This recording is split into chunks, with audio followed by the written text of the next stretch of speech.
Bonjour Muriel. Bonjour. Vous êtes maman de 3 filles, dont des jumelles, et c'est justement pour cette aventure de parentalité hors norme que nous sommes avec vous aujourd'hui.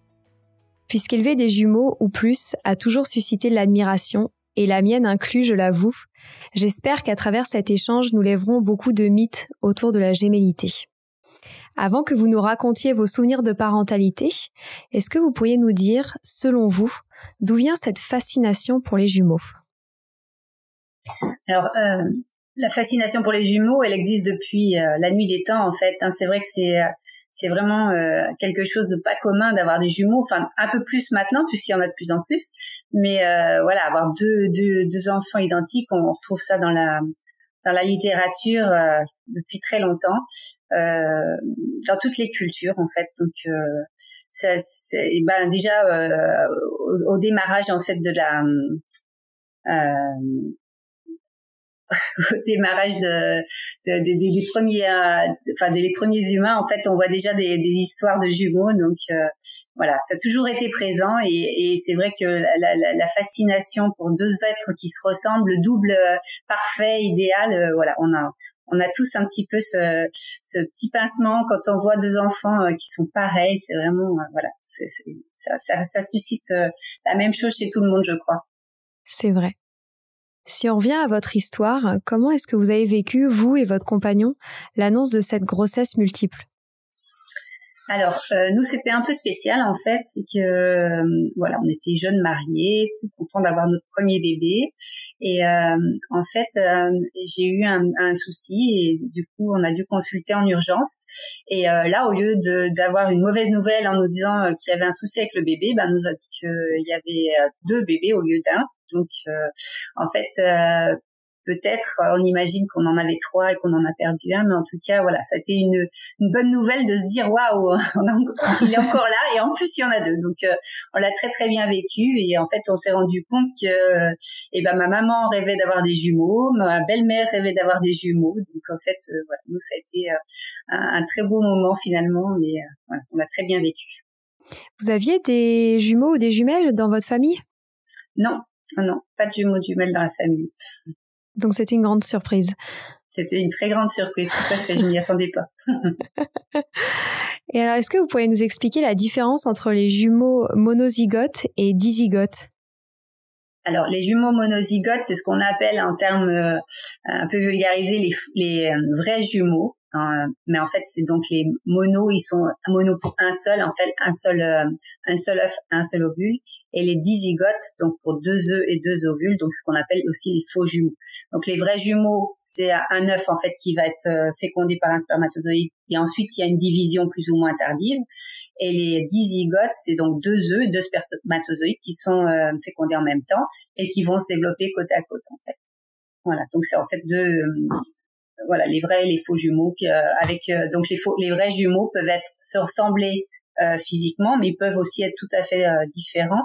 Et ça peut être 2 filles, 2 garçons, et les dizygotes, en fait, peuvent être soit aussi 2 filles, 2 garçons, soit une fille et un garçon.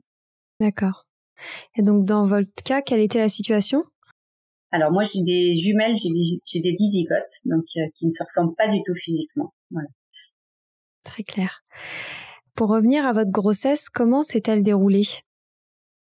Alors, très bien. J'ai fait très attention à moi. Donc, comme je savais que c'était une grossesse à risque, voilà, j'ai fait très attention. Bon, j'étais en pleine forme. Néanmoins, vers la fin, ça n'a pas fonctionné, et donc à une dernière visite, en fait, j'ai été hospitalisée en urgence, et mes filles sont nées prématurées et avec des séquelles toutes les 2. Donc voilà, j'en profite pour passer le message aux mamans. Prenez vraiment soin de vous, c'est vraiment important. Voilà, moi j'ai pas de regrets parce que j'ai vraiment fait attention, j'ai fait tout ce que j'ai pu. Faites-vous bien suivre, c'est important, voilà. Parce qu'après, voilà, tout le monde le paye assez cher. C'est pas facile de vivre la prématurité et tout ce qui va avec. Voilà, si vous pouvez l'éviter, franchement, mettez toutes les chances de votre côté, parce que il faut pas passer par là. C'est pas comme ça qu'on attend des bébés. Enfin voilà, c'est une épreuve vraiment pour les parents et pour les enfants, et donc faites bien attention, et voilà, Mais j'ai eu une très belle grossesse sinon, et j'ai vraiment adoré porter ces deux bébés. Vous avez raison de le préciser parce que on le sait, les grossesses gémellaires sont des grossesses qui sont plus à risque, si je me trompe pas.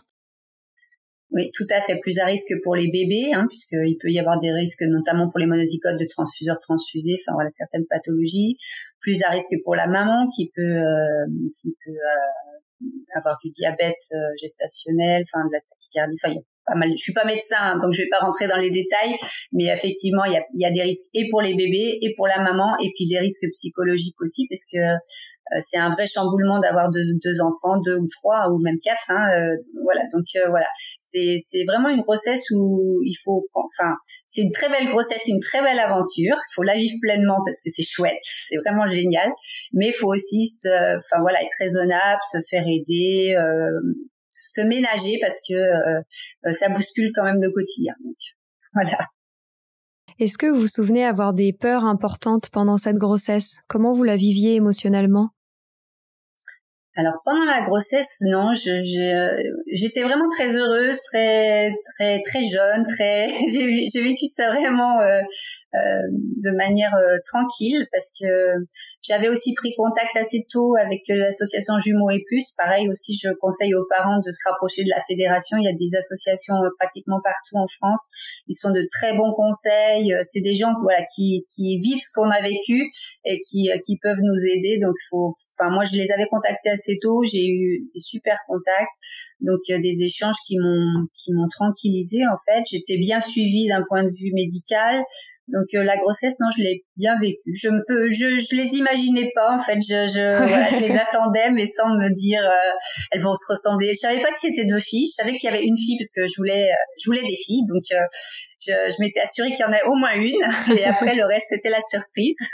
Donc non, j'ai super bien vécu ça. Je voulais tout découvrir quand elles seraient là en fait. Donc voilà, j'ai attendu avec impatience qu'elles arrivent. Et c'était une super aventure. Et maintenant, si on parle de la naissance, vous l'avez mentionné, ça a été une naissance prématurée. Je ne sais pas si vous voulez bien revenir sur ce point-là, mais je suppose qu'émotionnellement, il y a eu un bouleversement à ce moment-là. Comment avez-vous vécu la naissance de vos filles? Alors, c'est un moment difficile. Donc en fait, tout se passait bien. En fait, j'aurais pu accoucher normalement, comme on dit. Et puis quand le travail a commencé, en fait, ils ont détecté une souffrance fœtale pour un des bébés. Donc là, il a fallu aller très très vite. Donc, heureusement, on m'avait fait une péridurale, donc j'étais prête pour la césarienne d'urgence. Et en fait, mon aînée, en fait, ma première fille, avait un retard de croissance très important, et donc elle a été emmenée tout de suite en néonat dans un autre hôpital. Voilà, c'était un moment très difficile parce qu'en fait j'ai en plus eu un médecin qui m'a fait des réflexions. Enfin voilà, c'est vraiment un moment qui reste très difficile. Et puis j'ai pas pu voir mon enfant tout de suite. Je l'ai vu pour la première fois, je l'ai tenue dans mes bras, elle avait 3 jours. Donc voilà, avec la césarienne, avec 50 km d'écart, enfin voilà, difficile, très difficile à vivre. J'ai pas eu ma deuxième fille tout de suite non plus dans la chambre parce qu'elle était en couveuse. On m'avait mis les deux petits couffins vides dans ma chambre. Oh là là. Voilà. Heureusement, je sais que maintenant les choses ne se passent plus comme ça, et merci aux médecins, aux infirmières, aux sages-femmes, voilà, de vraiment prendre en compte ça, parce que moi ça reste un vrai traumatisme en fait. Voilà, on se retrouve sans enfant et à pas savoir. En plus ma fille elle a on n'était pas sûr qu'elle reste avec nous, donc ça a été vraiment très très difficile à vivre. Il n'y avait pas ce pot à pot comme on peut faire maintenant, il n'y avait pas tout ça. Quand on allait la voir, on était habillé en astronaute et on pouvait pas la toucher. Enfin, aucun support psychologique pour les parents. Je vous parle de ça, c'était il y a 24 ans bientôt, donc voilà. Vraiment heureusement, les choses ont évolué, parce que on a vécu des moments très difficiles. Mon mari certainement encore plus que moi, parce qu'il a vécu ça un peu en extérieur en fait. moi j'étais au cœur de l'action, j'étais prise dans, enfin voilà, j'étais fatiguée dans tout. Lui, il a été mis de côté. Je pense qu'il l'a encore plus mal vécu. Donc voilà, heureusement que les choses ont évolué, mais effectivement, c'était un moment difficile. Et le retour à la maison a-t-il été plus joyeux que ce moment-là? Oui, forcément. Alors après, donc elles sont rentrées chacune leur tour. Donc pareil, c'est pas simple de s'organiser quand il y a un enfant d'un côté, l'autre enfant en néonat. Enfin voilà, ça demande vraiment beaucoup d'organisation. Donc c'est pour ça qu'il faut vraiment se faire entourer. Faut pas hésiter à reconnaître qu'on n'est pas Superman et Superwoman et que voilà, c'est normal, on a besoin d'aide dans ces moments-là. C'est difficile d'un point de vue logistique, d'un point de vue émotionnel, d'un point de vue, enfin, tout. En plus, si on a déjà d'autres enfants avant, enfin, voilà, faut prendre le temps parce que, voilà, c'est pas simple. Mais, oui, une fois que je les ai ramenés à la maison, c'était forcément mieux. Les voir toutes les deux dans leur petit couffin, c'était des beaux moments et c'est là où on oublie tout, en fait. C'est ça qui est merveilleux, hein. Après, ils étaient forcément fragiles, du fait de la prématurité, c'est arrivé un petit peu bousculé. Donc, je pense que j'ai passé la première année chez mon médecin tous les 2 jours. Donc, ouais. Un grand merci à elle aussi. C'était médecin généraliste d'un petit village et voilà, elle m'a sauvée. Donc, j'ai eu une fille depuis et c'est vrai que si j'avais vécu ce que j'ai vécu avec mes grandes à la même époque, là, j'aurais pas eu de médecin généraliste aussi attentionné que la personne que j'avais à l'époque. Voilà, ça aurait été compliqué. Donc un grand merci on rencontre des gens merveilleux. C'est ça qui est terrible, c'est dans les épreuves, on a aussi des médecins et des personnes autour de nous qui peuvent être d'un grand support. Il faut pas s'en priver. Ouais, c'est sûr. Vous avez parlé du personnel médical, mais je suppose que à l'arrivée de jumeaux jumelles à la maison, on s'entoure aussi beaucoup de la famille, des proches, des amis. Comment vous êtes organisés, vous, à la maison? Alors nous, on a déménagé vers la fin de ma grossesse, donc je me suis retrouvée à 2 heures de la famille, donc voilà, c'était un peu compliqué aussi parce que j'étais bien seule, mais néanmoins on a été quand même très entourés. Du coup j'ai eu de la famille qui nous a pris de temps en temps les filles aussi pour qu'on se repose, qui venaient de temps en temps aussi, et puis des amis aussi qui venaient faire du babysitting pour nous laisser dormir la nuit de temps en temps. Voilà, donc on a fait un peu des gardes pour voilà, se reposer et puis penser un peu à nous aussi. Donc voilà, c'était très important. Mais du coup, je pense que je les ai laissés plus rapidement que ce que je l'aurais fait avec si j'avais eu un seul enfant, en fait. J'aurais pas été capable, je pense, avec un seul enfant, mais là, j'avais pas le choix et ça me faisait trop du bien. Donc, voilà, je les ai vraiment laissés assez tôt, en fait, et ça m'a vraiment fait du bien. Puis, elle aussi, je pense, parce que du coup, j'étais plus calme et plus en mesure de m'occuper d'elle quand elle revenait et j'en ai mieux profité. Donc, voilà. Et quel choix avez-vous fait d'un point de vue professionnel? Alors, comme je vous le disais, on a déménagé à la fin de ma grossesse, en fait, pour se rapprocher du travail de mon mari. Donc, en fait, j'ai été en congé parental au début. Et puis comme je rêvais d'écrire un bouquin, et du coup j'ai profité de cette période pour écrire mon premier livre. Donc c'était les débuts d'Internet. Alors il y a des jeunes parents qui savent même pas ce que c'est. C'était les premiers blogs. Enfin voilà, premier téléphone portable que j'ai eu pendant la grossesse de mes filles. Enfin, on parle d'une autre époque. Hein. Donc j'ai profité de ce temps-là pour écrire ce bouquin et puis de fil en aiguille, je suis devenue journaliste en fait pour un magazine qui existait à l'époque qui s'appelait Jumeaux Info, qui a été créé par un papa de jumelles.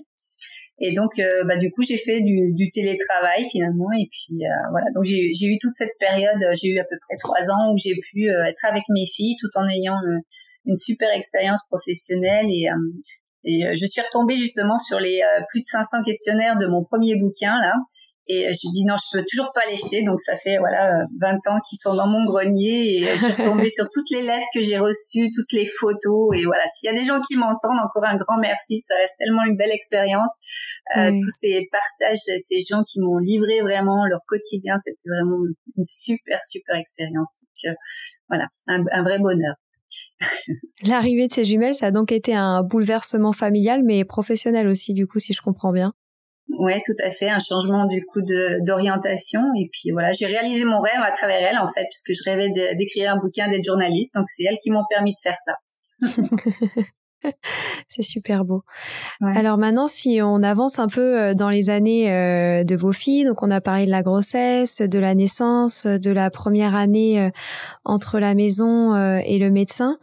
Comment s'est déroulée l'éducation de vos 2 filles? Alors,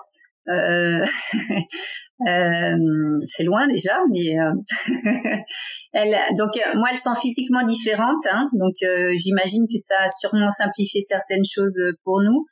Néanmoins, c'est toujours surprenant les gens qui les confondent quand même alors qu'elles se ressemblent pas. Donc, il y en a du moment qu'ils sont jumeaux, c'est les mêmes, donc on cherche pas à savoir qui est qui. Donc voilà. Après, je pense qu'au niveau éducation, on n'a pas eu on s'est pas posé trop de questions. On a essayé de les écouter, et puis elles avaient vraiment des problématiques liées à leur naissance. Elles ont chacune un handicap différent en fait. Il y en a une qui a un problème de vision et l'autre qui a un problème elle est multidys. Donc voilà, des problématiques très différentes qui nous ont de toute façon obligés à les différencier et à les voir vraiment dans leur individualité, dans leurs besoins spécifiques l'une l'autre. Donc voilà, ça s'est fait assez naturellement en fait. Parce que c'est vrai qu'on entend souvent que des jumeaux ont des personnalités similaires. Alors je suppose que c'est un très grand mythe et qu'il est complètement faux, mais qu'est-ce que vous pensez de ce point-là? Oui, je pense pas. Je pense que chaque personne, qui soit jumeau ou pas, est différente et unique, et heureusement. Après, oui, la gémellité, c'est une super expérience. Enfin, c'est quelque chose de magnifique pour les enfants qui ont la chance de vivre ça. Je pense que ça peut être une très grande force pour eux, suivant comment les parents. Voilà, je pense qu'on a un rôle c'est un cadeau qu'on leur fait de les laisser libres de vivre leur gémellité, de pas leur imposer notre vision de parents de la gémellité, de leur donner le choix d'être jumeaux ou pas quand ils en ont envie, parce qu'il y a des moments ils ont envie d'être uniques, il y a des moments où justement, c'est chouette d'être jumeaux et de pouvoir en jouer. S'ils ont cette liberté, je trouve que voilà, on a réussi notre mission de parents, parce que ce serait dommage de se priver des petits jeux de jumeaux. Voilà, je veux dire, il n'y a pas de mal à s'habiller pareil, à faire croire qu'on est l'autre, c'est rigolo. Si ça reste un jeu, si c'est pas quelque chose qui nous oblige, quoi, en fait. Donc voilà, si on est libre d'être soi-même, je trouve que les parents ont réussi leur mission.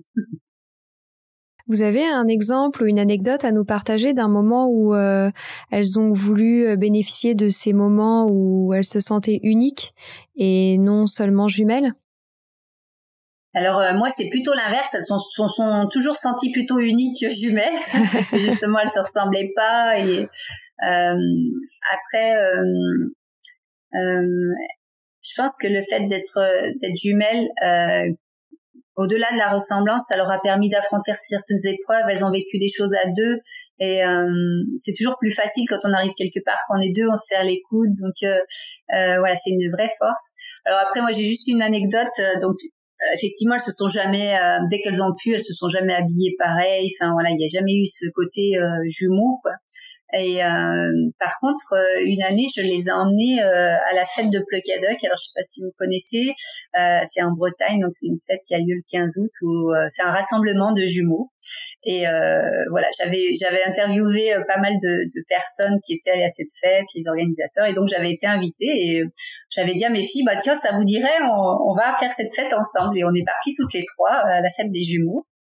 Et là, elles se sont dit, mais mince, on n'a pas de tenue identique, on n'a rien à se mettre et tout. Et du coup, déjà le casse-tête pour arriver à trouver une tenue identique qui leur plaise à toutes les deux.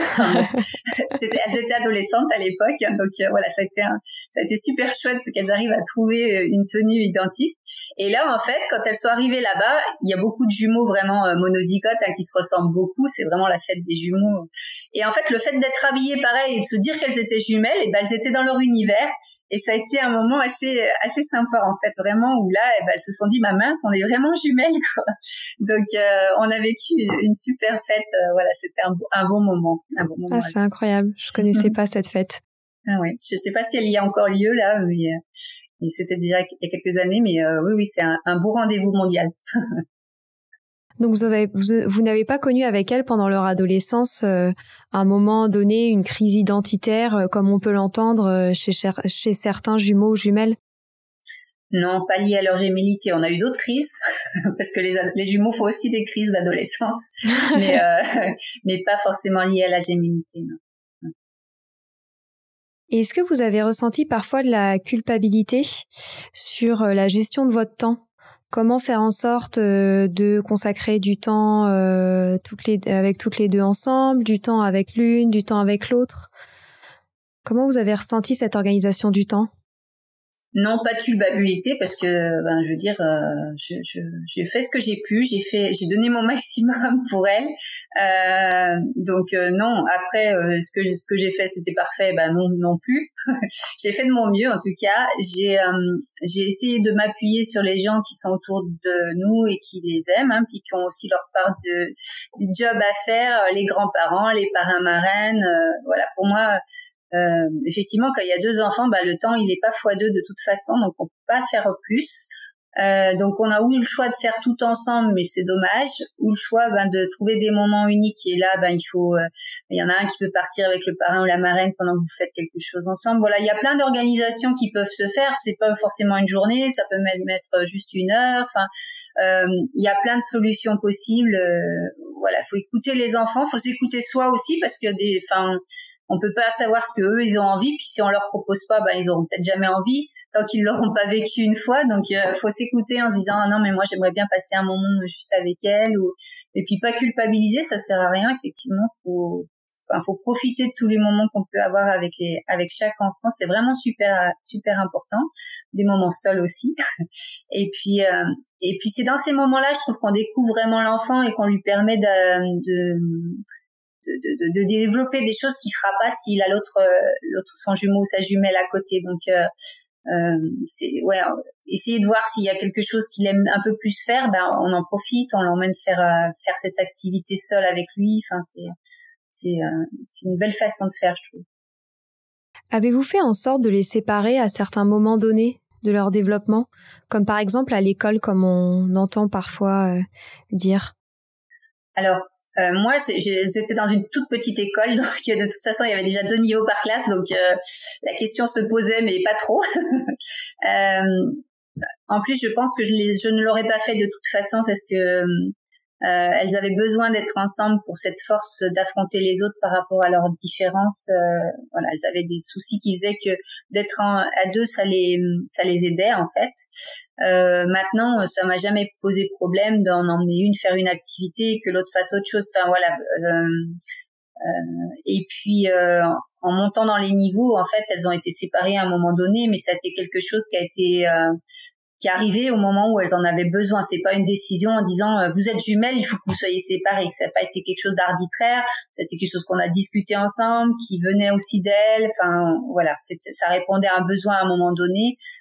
Voilà, il aurait fallu les remettre ensemble après, peut-être qu'on l'aurait fait. Enfin, leurs parcours se sont séparés, mais voilà, je pense qu'il n'y a pas noir ou blanc et qu'il faut pas dire c'est comme ça que c'est bien pour des jumeaux. C'est des enfants, donc à un moment donné ça peut être bien comme ça, à un autre moment donné ça peut être bien autrement. Voilà, pourquoi pas une année ensemble, pourquoi pas l'année d'après séparés. Enfin, faut tout s'autoriser. Il faut surtout écouter les enfants. Vous avez raison. Vous dites dans votre livre, la jalousie est sans doute le problème le plus fréquent rencontré par les parents. Est-ce que ça a été le cas pour vous? Est-ce que vous avez eu des moments où vous avez eu l'impression qu'elles se comparaient beaucoup? Oui, forcément, ouais. Je pense qu'il y en a encore un petit peu de jalousie entre elles. Après, c'est comme la culpabilité. Je veux dire, j'ai toujours fait de mon mieux. Je les aime toutes les 2 énormément. Donc, après, voilà, ce qu'elles ressentent à des moments donnés, c'est comme ça. Mais quand elle me disait ouais, elle en a plus que moi, je me disais c'est normal, je l'aime plus que toi. Donc du coup, elle rigolait et puis on passait à autre chose. Et voilà, elles savent parfaitement si elles m'entendent que je les aime très fort toutes les 2. Et voilà, il n'y a pas Il n'y a pas de jalousie. Après, il y a des moments où il y en a une qui a plus besoin, je suis là pour elle. Et puis l'autre, elle sait que si à un moment, elle aura plus besoin, je serai là plus pour elle. Et puis s'il y en a une qui a besoin d'argent, c'est de l'argent que je lui donnerai. S'il y en a une qui a besoin de temps, c'est du temps que je lui donnerai. On peut pas compter. Enfin, voilà. Sinon, on ne donnera jamais la même chose à chaque enfant. Et après, encore une fois, on fait de notre mieux. Hein. Après, ouais, bien sûr. Vous avez des conseils à donner aux parents qui souffrent de ces systèmes de comparaison entre leurs jumeaux et leurs jumelles, à part prendre les choses avec légèreté, qui je pense est un très très bon conseil, mais je ne sais pas si vous en avez d'autres. Oui, je sais pas si c'est aussi facile, hein, parce que quand on se balade avec une poussette double, vous êtes arrêté au moins 15 fois dans la rue, on dit ah, oulala, celui-là il est plus grand, celui-là il est plus gros, celui-là il est plus ci, celui-là il est plus ça, celui-là il est moins, celui-là. Donc ouais, c'est pas évident. Hein, donc ouais. Non, oui, effectivement, prendre un peu de recul, beaucoup de l'humour. Et puis voilà, laisser dire les gens. Il y a toujours quelqu'un qui connaît l'oncle de la tante, du beau-frère, de la belle-sœur qui a eu des jumeaux, et c'est comme ça qu'il faut faire. Hein. Donc à un moment donné, voilà, se rapprocher peut-être des associations jumeaux et plus pour avoir des moments de convivialité avec des gens qui savent ce qu'on vit, et puis laisser dire. Se dire qu'on a la chance de vivre une super aventure et qu'ils sont tous jaloux de nous. Ouais, exactement. J'ai aussi croisé l'expression que je ne connaissais pas, dégémelliser. Alors peut-être que vous pouvez nous expliquer en quoi ça consiste et qu'est-ce que vous en pensez de ce terme? Alors c'est un terme qui avait été évoqué en fait pour il y avait en fait une fusion des jumeaux, donc ils étaient une gémellisation, une fusion quoi en fait. Et donc on avait trouvé ce terme pour les dégémelliser, mais c'est quelque chose de violent en fait. C'est comme si on les coupait en deux, Donc moi ce que j'en pense c'est qu'en fait en tant que parent il faut qu'on arrive à les rendre uniques et jumeaux simplement, et voilà on n'est pas à un moment donné à se dire mon Dieu ils arriveront jamais à vivre l'un sans l'autre, il faut absolument les couper en deux quoi, les dégémelliser. Donc voilà, c'est un terme qui est terrible et qui ne devrait pas exister. Comment avez-vous réussi à nourrir leur singularité au quotidien et pendant que ce soit leur enfance, leur adolescence et encore aujourd'hui? Eh c'est ce que je vous disais, c'est le fait d'avoir passé des moments avec chacune d'elles, d'avoir su les laisser en fait partir avec d'autres personnes. Je me suis beaucoup appuyée sur les parrains marraines, les oncles et les tantes, les grands-parents, pour qu'elles vivent des expériences différentes, pas en même temps. Et voilà, du coup, elles ont pu laisser cours à ce qu'elles étaient vraiment chacune très différentes. Et voilà, ça se fait tout doucement, tout seul. On entend aussi comme idée reçue qu'il y a une position de dominant-dominé dans la relation jumeaux-jumelles. Qu'est-ce que vous en pensez? Alors, moi j'aime mieux le terme du ministère de l'Intérieur et de l'Extérieur, en fait, avec un petit peu cette ambivalence avec un jumeau qui est un peu plus à l'aise dans les relations extérieures, et puis voilà l'autre qui gère un peu plus l'intérieur du cocon gémellaire. Mais en même temps, c'est un peu comme dans un couple ou dans une amitié. Enfin, si on est toujours ensemble, en fait, on va faire plus les choses où on est à l'aise en fait. Donc du moment où on les autorise à vivre un peu séparément, ils vont développer toutes leurs facultés. Si on laisse ensemble, ils vont prendre dans leur petite zone de confort, et ils auront chacun leur rôle en fait. Mais tout à fait comme dans un couple où voilà, il y en a un, il s'occupe plus de la voiture, l'autre plus de la cuisine, et puis le jour où vous vous retrouvez tout seul, il faut faire et la voiture et la cuisine quoi. Donc ça fonctionne pareil en fait, je pense, hein. Donc effectivement, au sein les jumeaux se retrouvent assez dans ce dominant-dominé, mais aussi, je pense, par la façon dont ils sont élevés, en fait. C'est un très bon point. Après, j'avais une question autour de jumeaux-jumelles au sein d'une fratrie. Comment arriver à gérer ces relations avec d'autres frères et sœurs? Parce que je suppose qu'ils prennent une place particulière. Comme on l'a dit au début, ça suscite beaucoup d'admiration. Donc, potentiellement, des jumeaux et jumelles sont beaucoup placés au centre de l'attention, que ce soit au sein de la famille, mais également à l'extérieur. Comment réussir à faire en sorte que chacun trouve sa place? Alors, moi, mes filles donc sont nées les premières, hein, donc j'en avais pas avant, et j'ai une petite dernière, elles ont 10 ans d'écart. Et ça me fait rigoler parce que justement, elle est pas très loin de moi. Et elle m'a dit, du moment que tu parles de moi, c'est bon. Parce qu'elle est très fière de sa maman qui écrit des bouquins, mais n'empêche qu'il y en a aucun qui parle d'elle. Donc, donc quand on me présente, il faut bien me présenter en tant que maman de 3 filles, dont des jumelles, et non pas de maman de jumelles.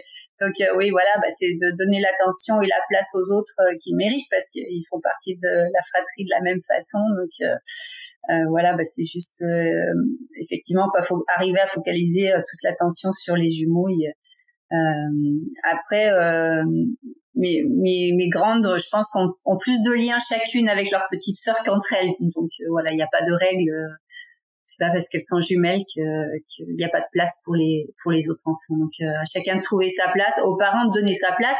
On peut aussi tout à fait dire un des jumeaux va faire quelque chose avec le petit, et puis l'autre jumeau il va ailleurs. Enfin voilà, une fratrie, c'est si vous laissez toujours les jumeaux ensemble et puis les autres enfants, forcément il y a une scission qui va se créer. Si vous les encouragez à avoir des liens, il n'y a pas de raison. Après ça reste des enfants, donc il y en a qui s'entendent bien, et des frères et sœurs, et puis d'autres qui s'entendront jamais. C'est aussi le mystère des fratries, hein. Mais bon, je pense que voilà, tout est possible en tout cas. Il n'y a pas de règle où les jumeaux ne seraient pas en lien avec leurs autres frères et sœurs.